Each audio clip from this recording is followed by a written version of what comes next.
Good morning. আরুষির মায়ের নতুন ব্লগে তোমাদের সবাইকে জানাচ্ছি আরও একবার ওয়েলকাম। তো আজকে সকাল থেকে ভেবেছিলাম কোনো ব্লগ দেব না, কারণ মন মেজাজ খুবই খারাপ। তারপর ভাবলাম রাগ করে আর কী হবে, দেখি একটা ছোট্ট করে যতটা পারি ব্লগ দেওয়ার চেষ্টা করি। তো আজকে সপ্তাহের মাঝখানে ব্লগ দিচ্ছি মানে তোমরা নিশ্চয়ই বুঝতে পেরে গেছো যে আজকে আমি কোনো না কোনোভাবে অফিসটা কামাই করেছি। তো এই চিন্তায় না আমার সত্যি মন মেজাজ খুব খারাপ, কারণ আমি দু নৌকায় পা দিয়ে চলছি। একটা নৌকায় আমার অফিস আর একটা নৌকায় আমার মেয়ে। তো দু নৌকাতে পা দিয়ে চলা যায় না, সেটা তোমরা খুব ভালো করে জানো, আমিও জানি। কিন্তু কি করব, মানে মাথায় হাত পড়ে গেছে আমি কোন দিকটা বাঁচবো। মেয়েকেও আমার খুব প্রয়োজন, অফিসও প্রয়োজন। তো মেয়ে ছাড়া আমি থাকতে পারবো না। আর সংসার চালানোর জন্য আপাতত কাজ করাটাও আমার পক্ষে এখন খুব প্রয়োজন হয়ে পড়েছে। তো এই হয়ে গেছে সমস্যা, এই মুহূর্তে আমি কাজটা ছাড়তে পারছি না। তবুও একদিন অফিসে আমি বলে দিয়েছিলাম যে আমি এখন কাজ করব না, আমি কাজটা ছেড়ে দিতে চাই। কিন্তু ওনারাও কোনো মতে এখন আমাকে ছাড়তে চাইছেন না, বলছেন যে পুজোর পরে তুমি কাজটা ছেড়ো।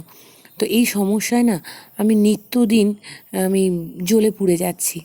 তো দুদিন অফিস করছি তো 3 দিন ছুটি করে দিচ্ছি।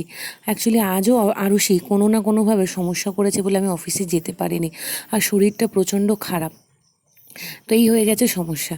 তো দেখো আমি সকালবেলা উঠে বাসি বিছানা গুছিয়ে ঘরটা ঝাঁট দিয়ে চলে এসেছি বাজারে। বাজারে এসেছি কিছু সবজি আর মাছ কেনার জন্য। আজকের মা বলল যে ফ্রিজে কোনো সবজি নেই, মাছ নেই, কিভাবে রান্না করব। ভেবেছিলাম শরীর খারাপ বাজারে আসবো না, কিন্তু ভাবলাম আরুষির বাবা তো রবিবার ছাড়া ছুটি পায় না, আর অনেক রাতে ফেরে, ও বাজার করার সময় পায় না। তাই ভাবলাম যে যাই, শরীর খারাপ তো কী হয়েছে, আস্তে আস্তে গিয়ে বাজারটা করে আনি। আর যা গরম পড়েছে, বাবারও শরীরটা খারাপ। বাবা একটু পাতলা মাছের ঝোল দিয়ে ভাত খেতে ভালোবাসে, তাই বাবার জন্য একটু মাছ কিনতে এনেছি, আর এখানে কিছু প্রয়োজনীয় সবজি কিনে নিচ্ছি যেগুলো আমার দরকার লাগবে। তো চলো বাড়ি গিয়ে তোমাদেরকে দেখাচ্ছি আমি কি কি বাজার করলাম। তো এখানে দেখো মাছ নিয়ে এসেছি, মাছটা একেবারে কেটে ধুয়ে দেয়নি, কেটে আর পরিষ্কার করে নিয়ে এসেছি, বাড়িতে ধুয়ে দিলেই যথেষ্ট। আর এখানে একটু সবজি বলতে শশা নিয়েছি, গরমকালে শশাটা বেশ ভালো লাগে, সে তুমি শুধুই খাও বা ভাতের সাথে খাও।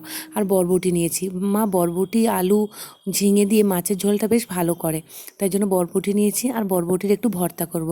এখানে ডুমুর আছে, আর এখানে আছে আরুষির জন্য একটু কাঁঠালি কলা, আর গন্ধরাজ লেবু বা এটাকে অনেকে কাগজি লেবুও বলে, যে যেটা বলে চেনে। তো এইগুলো অল্প জিনিসই বাজার করে নিয়ে এসেছি, কারণ শরীরটা খারাপ বলে বেশি ভারী জিনিস বয়ে আনতে পারবো না। আর মা বলল যে শরীর খারাপ তো এবার তুই স্নান টান করে একটু শুয়ে নে। কিন্তু ভাবলাম যে আমি যদি শুয়ে পড়ি, মাকে একা হাতে সংসারের সব কাজ করতে হবে। আর এখানে দেখো কলমি শাকও এনেছি, এই কলমি শাক কিন্তু আমার খুব পছন্দের। তো যেটা বলছিলাম, আমি যদি এখন এই সময় একটু রেস্ট নিই, তো মাকে একা হাতে সংসারে যাবতীয় কাজগুলো করতে হবে। তাই ভাবলাম যে যতই হোক শরীর খারাপ, একটু পাখার নিচে বসে রেস্ট নিয়ে তারপরে আবার মাকে বললাম যে দাও, হাতে হাতে আমি তোমার সবজিগুলো কেটে দিই। তাহলে সবজিগুলো কেটে দিলে কি হয়, মা সময় মতন রান্নাটাও করে নিতে পারে। আর আরুষিকে তোমরা নিশ্চয়ই দেখতে পাচ্ছ না, ভাবছো কোথায় গেল। আরুষিকে আমার মাসি একটু নিয়ে গেছে, কারণ আরুষি প্রচণ্ড কান্নাকাটি করছে, মানে ও এখন আমাকে ছেড়ে এক মুহূর্ত থাকতে চায় না। আর আমারও শরীরটা খারাপ, ঘরের কাজ করতে হবে, প্লাস একটু বাজারেও যেতে হবে, তাই মাসি অনেক ভুলিয়ে ওকে নিয়ে গেছে। তো এখানে একে একে আমি সবজিগুলো কেটে নিচ্ছি, নিয়ে এবার স্নান করে তাড়াতাড়ি যাব আরুষিকে আনতে। তারপরে এসে দুটো ভাত খেয়ে আর রেস্ট নেবো, কারণ আমি কোনো টিফিন করিনি, আর প্রচণ্ড খিদে পেয়েছে। তাই ঝপঝপ করে মায়ের হাতের কাজগুলো গুছিয়ে দিয়ে স্নানটা করে নেবো। আর আরুষিরও স্নানের সময় হয়ে যাচ্ছে। তো এখানে আমি স্নান করে একদম রেডি হয়ে চলে এসেছি। গরমে স্নান করার পর বেশ ভালো লাগে, শরীর মাথা দুটোই ঠান্ডা হয়। আমার মাথা সত্যিই ঠান্ডা হচ্ছে না, আমি নিজেও বুঝতে পারছি না আমি কি করব। আরুষি যা বায়না শুরু করেছে, সপ্তাহে 2 দিন যাচ্ছি তো 3 দিন অফিস কামাই করছি, এই হয়ে গেছে সমস্যা। আর আরুষি মন যেদিন ভালো থাকে সেদিন ভালো, যেদিন কান্না শুরু করে সেদিন কাউকে চেনে না আমাকে ছাড়া। তো এখানে আমি স্নান টান করে একটু ভালো করে ময়েশ্চারাইজার আর সিঁদুরটা পরে নেবো, আর ময়েশ্চারাইজারটা মেখে নেবো। দিনের এইটুকুনি সময় নিজেকে আমি দিই, বাকি সময় তো সবার পেছনেই ছুটে বেড়াচ্ছি। তো চলো বেশি কথা বলবো না, আরুষিকে আনতে যাই, ওকে এনে আবার স্নান করাতে হবে। তো অন্যান্য দিন তো এই সময় আমি অফিসেই থাকি, সেখানে কাজগুলো সামলাই। আর আজকের এই নিয়ে আমি 2 দিন বা একটা দিন আমি যেতে পারবো না, হয়তো বলে দিয়েছি যে আরুষি সমস্যা করছে বলে যেতে পারছি না। ওই যে বললাম, দু নৌকায় পা দিয়ে চলছি, এখনও বুঝতে পারছি না কোন দিকটা আমি সামলাবো বা কোন দিকটা ছেড়ে দেবো। আরুষিকে ছাড়া তো আমি থাকতেই পারবো না, ছাড়া বলতে ওকে খেয়াল তো আমাকে রাখতেই হবে। আর মা বাবার যা বয়স হয়েছে, ওকে নিয়ে একা পারছে না।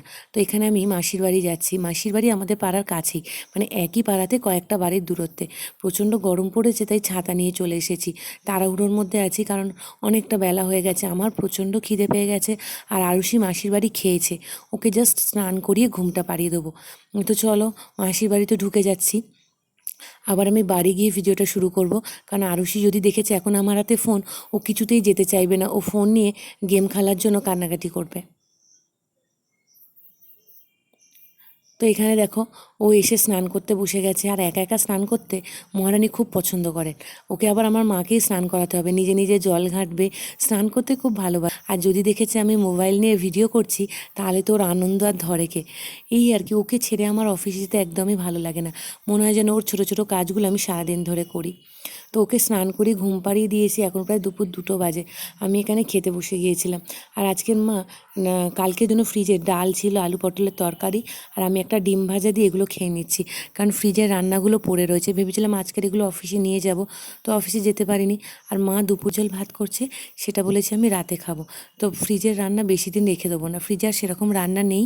আজকে যা বাজারে এনেছি সেগুলো আবার ফ্রিজে ঢুকলো, তাই আগের যা রান্না বান্না ছিল সেগুলো সব বের করে নিয়েছি। তো একটু খাওয়ার পর রেস্ট নেব, শরীর আর কোনো মতে চলছে না। মা বলেছে আর কিচ্ছু করবি না, খাওয়া দাওয়া করে একটু রেস্ট নে। তো বিকেলবেলা একটু ঘুম থেকে ওঠার পরে আরুষি বায়না ধরেছে ওকে নিয়ে একটু ঘুরতে যেতে হবে, তাই ওকে নিয়ে একটু মাসির বাড়িও বেরিয়ে পড়েছি। আবার ওকে নিয়ে একটু রাস্তাতে ঘুরবো, প্লাস একটু মাসির বাড়িতেও নিয়ে যাব। ও আমার মাসির বাড়ি যেতে খুব পছন্দ করে। তো চলো বন্ধুরা, আজকের ডেলি ভ্লগটা এই পর্যন্তই। সবাই ভালো থেকো, সুস্থ থেকো। আবার অন্য দিন নতুন কোনো ভ্লগে তোমাদের সাথে দেখা করব। আর যারা আমার চ্যানেলের নতুন বন্ধু, তাদেরকে অনেক ধন্যবাদ। আমাকে কমেন্টে জানিও আমার ভিডিও তোমাদের কেমন লাগছে, ভালো লাগলেও জানাবে, খারাপ লাগলেও জানাবে। তো চলো, আবার নতুন দিন দেখা যাক কিভাবে আমি শুরু করতে পারি। মাথাতে তো এখন একই চিন্তা, দুটো নৌকা বলছি, কোনটা বেছে নেবো বুঝতে পারছি না। সবাই সুস্থ থেকো, ভালো থেকো, আমার পাশে থেকো।